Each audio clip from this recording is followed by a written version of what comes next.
दक्षिण के राज्यों में राज्य सरकार और राज्यपाल के बीच टकराव की खबरें लगातार सामने आ रही हैं। इस कड़ी में 20 जनवरी को केरल विधानसभा में एक अजीबोगरीब घटनाक्रम देखने को मिला, जिसके बाद सियासत गर्मा गई और मोदी सरकार सीधे तौर पर विपक्ष के निशाने पर आ गए। तो ऐसा क्या हुआ है केरल विधानसभा में और क्या है ये पूरी खबर, जानने के लिए देखिए ये रिपोर्ट। केरल विधानसभा में राज्य सरकार और राज्यपाल राजेंद्र विश्वनाथ आर्लेकर के बीच टकराव अब खुलकर सामने आ चुका है, जिसका एक उदाहरण 20 जनवरी को देखने को मिला।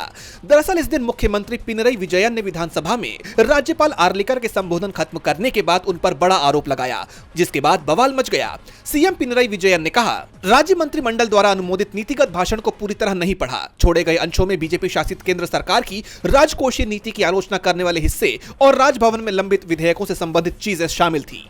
इस आरोप के बाद विधानसभा में हलचल तेज हो गई। तो वहीं सीएम विजयन ने खुद राज्यपाल द्वारा छोड़े गए भाषण के अंशों को पढ़कर सदन के पटल पर रख दिया। उन्होंने स्पष्ट किया कि मंत्रिमंडल द्वारा अप्रूव पूरा भाषण ही सरकार की नीति घोषणा है, जिसे बदला नहीं जा सकता। मुख्यमंत्री के विरोध के बाद विधानसभा अध्यक्ष एएन शमसीर ने भी स्थिति पर प्रतिक्रिया देते हुए कहा, नीतिगत भाषण सरकार की घोषणा होता है और उसमें कोई भी कांट-छांट या जोड़ संसदीय परंपराओं के खिलाफ है। तो वहीं इस मुद्दे पर विपक्ष के नेता वीडी सतीशन ने भी राज्य सरकार का समर्थन किया। उन्होंने कहा कि संविधान के मुताबिक राज्यपाल को वही भाषण पढ़ना चाहिए जिससे मंत्रिमंडल ने मंजूरी दी हो।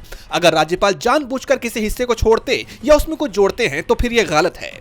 बता दें कि राज्यपाल आर्लेकर ने भाषण के अनुच्छेद 12, 15 और 16 नहीं पढ़े। इनमें केंद्र सरकार द्वारा केरल पर डाले जा रहे कथित वित्तीय दबाव और संघीय व्यवस्था से जुड़े मुद्दे शामिल थे। छोड़े गए हिस्सों में यह पंक्ति भी थी कि केरल लगातार गंभीर वित्तीय तनाव का सामना कर रहा है, जो केंद्र सरकार की उन कार्रवाइयों के कारण है जो वित्तीय संघवाद के संवैधानिक सिद्धांतों को कमजोर करती है। आपको याद होगा कि बीते दिन तमिलनाडु विधानसभा में भी राज्यपाल और राज्य सरकार के बीच बहस देखने को मिली थी, जिस दौरान राज्यपाल आर एन रवि भाषण दिए बिना ही बाहर चले गए थे। डीबी लाइव की रिपोर्ट।